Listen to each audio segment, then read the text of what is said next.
Wow. Where was the? I mean, looking at what is the best place to perform that you perform? Like you perform at a lot of places. What would you say is your favorite place to perform? Festivals. Yeah, but festival in what country or in what? Yeah. Martin, what do you mean? As the Bell Stars or any act? Through the whole of your career, any as you're on your own, Bell Stars. What's been the best? There's so many, but the one that jumps out to me is wasn't with the Bell Stars. It was with my own band, which was the ska band, the Peeping Tom one, which I'm definitely going to save you a copy of that CD. And that was oh no, I tell you what. No, there was actually one with the Bell Stars, and that was Music Laden. Okay. It was Music Laden, and basically it was like a TV gig. It was a bit like Top of the Pops, and everyone was on it, and that's where I met Eartha Kitt. Do you know Eartha Kitt? Top legend, first back, was she a Catwoman in Batman? Top chick, it was just Bow Wow Wow. We did it with Bow Wow Wow. We did it with loads of us, and it was just brilliant. That was a laugh. But usually I like festivals, honey. I love festivals because they're big and you can get to a lot of people, Ostrada, that was another one in Poland. Absolutely brilliant. They love the reggae there. They love it. They're more, but they're white, but they're more black than black people. They really are, and they're born the wrong color, Yeah. So what's the best? I mean, what's the best country to be in? The most welcoming country when you've been on tour? Japan. Japan. Oh wow, was that with on your own or with the Bella Stars or? No, I did an advert with the Bell Stars there. I never did a gig with the Bell Stars there, but unfortunate. But I think most definitely. No, Ostrada, Poland was really good. It was really welcoming. But I think Japan, because they're just so, the culture is so different, They're not going to buy a ticket if they're not going to go, if they're not going to walk out of a gig. They're just like there for the duration. And they are so welcoming and so sweet and so kind. I love them, I was going to say, I haven't asked about that though. I was researching other stuff. Dance Like My Mother. I really enjoyed what I found from that, from the duo. So how did that happen? How did you go from there, where you were obviously, and then decide to do a duo? And then, because you was in America doing quite a lot of that music, weren't you? Hey, sorry. I just thought I'd let you know it's counting down. You've got about 9 minutes until this Zoom ends. You can always rejoin and I can record again, but I think we'll be all right. We'll be good. We can do 9 minutes. Yeah, go on, Mark, what are you saying? But yeah, like Dance Like My Mother. I was looking up some of that stuff and I really enjoyed You Ain't So Tough as well. I thought I like that tune. So how did that happen? You said I read that you was like an eye opener and everything for you working on that project and stuff.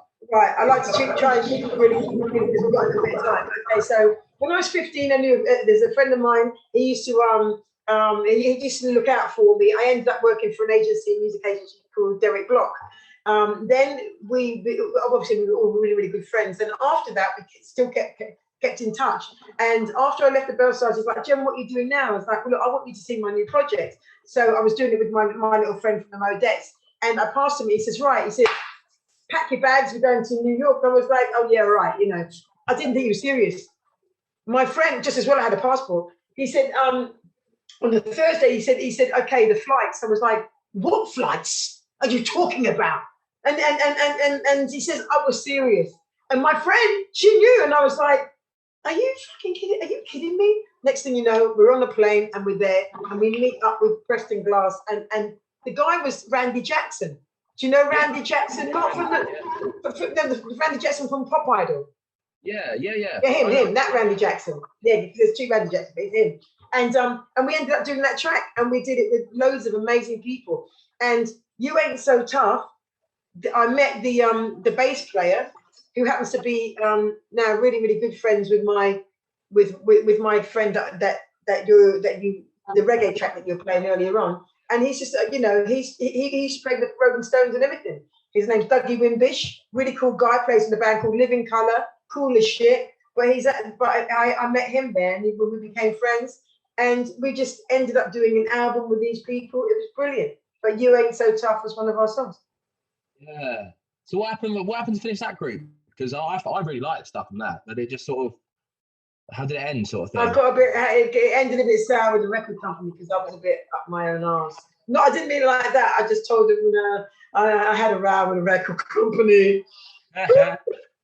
Oops. I got a bit controversial. They don't like it. They don't like it to get controversial. Yeah. Well, the whole of, like, literally all the stories you tell me do sound like from a movie or a fairy tale kind of thing. Like a lot of it just so quick. Like these stories just sounds like, you know, like, yeah, you're gonna be a part. Like, I want you to be part of the project I'm working on. You're going straight to America, straight to New York, all that sort of stuff. With the song being in the movie and everything as well. That sounds like great stuff. Great stuff. Yeah. But that same song, Hunt, was like, you know, over COVID. You know, this COVID, if you can call it that. Anyway, I won't go down that road. So over this like pandemic, we had like 2 years of not working. But what happens? Samsung Galaxy calls up the record company and says, the Bellstar song, can we have it? We're like, yeah, go on then. Go on then, they're just going to make us some money. It took it 3 times. And it's used for that advert as well, just to let you know. Which track? Ico. Really? So Samsung, same thing as what's his name? Yeah. Rayman. Yeah. But that song just keeps on giving, keeps coming back. Mate, I'm telling you. I mean, there's a story, but we've only got a few minutes, so maybe the next time you can ask me that story again, because that really is a fairy story. You know what I mean? Yeah. It really is, like how that came to pass. I brought Ico in by accident. I wasn't even a singer. I didn't even know I was, you know. But it's just such a fairy story. But we've run out of time. Do you know what I mean? Yeah. Yeah. Well, I've got a couple more things to ask. We'll cut these bits. When I'm saying that, we'll cut those bits out. But yeah, like I heard once you turned down working with David Bowie as well. Well, how did that happen? No, I wasn't working with him. He was dancing with him. Yeah. Shall I be honest? Because I was on drugs. That's why. I was an arsehole. I was the biggest jerk on the planet. Yeah. And he was such a nice guy, you know. And he wanted me to dance in this video. And he'd gone and asked somebody, and I said, "Oh no, I was doing something else, right?"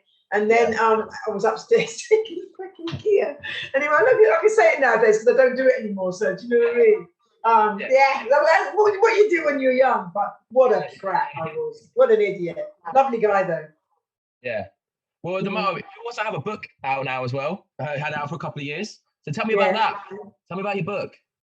I wrote it in the gym on the treadmill. No way.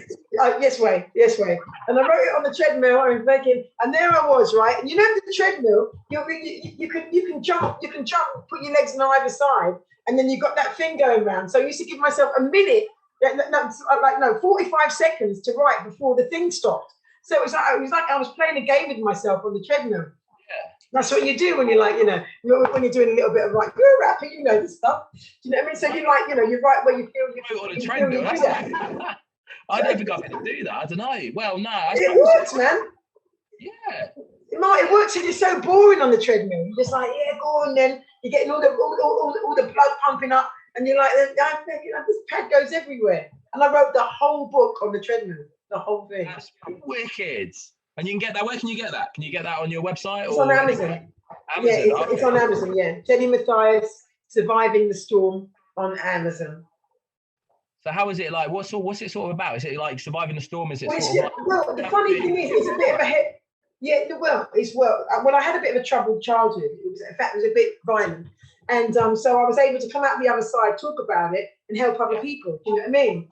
And so my first book was like a self-help book for people, because that helped me in my life. But then I thought, well, fuck it, So now I've written projects around it, to help people. And now I'm in the middle of doing my proper autobiography. And boy, is that going to be fucking story-ridden. Because I knew everyone. Hey, that's going to be great. You've been in the process now then? Yeah. Yeah, it's called From Birth to Bellstar. Oh, fantastic. Hey, that's a great name. Yeah, I love that. I'm definitely going to get a copy when it comes out, but 100%. So yeah, brilliant. I'll go through another thing before. Like, did you bring recent out Jennie and the Slingers? Tell me about that. And there's that's a rockabilly album. Yeah? Yeah, that's rockabilly. Have you not heard it? I've got to send you. I need to get your email so at least I can drop you some tracks. Do you know what I mean? Because like if you're a DJ and stuff and you like to rap and whatever, you know, are you a good rapper? I want to hear some of your stuff. It's nice to have somebody on your tracks. Do you know what I mean? Yeah, definitely. Like, you know, I mean, this is what it's meant to be about, Martin. You're supposed to be sharing. The artists need to be sharing their vibe, you know. Check my Insta. There'll be a lot of links on there. I'm gonna. Don't you worry about that, love. I've got a lot of different stuff. Like the funny thing is, a lot of the old stuff when I was learning and stuff it's all mixed up. So try and listen to the new stuff and not the, you know. Yeah. But no. I'm a great believer in like it doesn't matter. I mean, I get all these youngsters. They're like, Jen, you know, drop us a tune on the thing. I'm like, can't you get someone of your own age? They're like, nah, man, you're fast. I'm like, okay. Because I know my shit, do you know what I mean? I'm just like, you just drop it, you know? Yeah. Oh, yeah, I'd love to work with you definitely one day. That'd be fantastic. Yeah, check my stuff out if you want. Yeah, see what the sort of vibe. Well, you know, Lee does all that. He's like, he's always calling me up. It's like, Jen, can you like drop this for Theory, or can you drop this for this dub tricks or whatever? And you know, and they send me the tracks, and I just like drop a melody on for them. You know what I mean? It's too easy for me, man. It's like doing my shoelaces up. We're working on something, me and him anyway. We're kind of so that'll be good. But I'll talk to you. But well, we've got like 1 minute left. So I'll say thank you so much for being on the show today. Everybody, lovely. Go and check out. Go check out. I don't watch TV. It's out now. Quick Fix Recordings. Go check it out. It's an awesome track. I'm gonna play a little bit now, and then I'll see you guys next week. Wait. Rather meditate when the vibe is great and there is no one out there trying to tell me what I've got to be and what they think I should wear. Rather read a book than get myself hooked on some weird attraction. Can't you all see that your home TV is a weapon of mass distraction?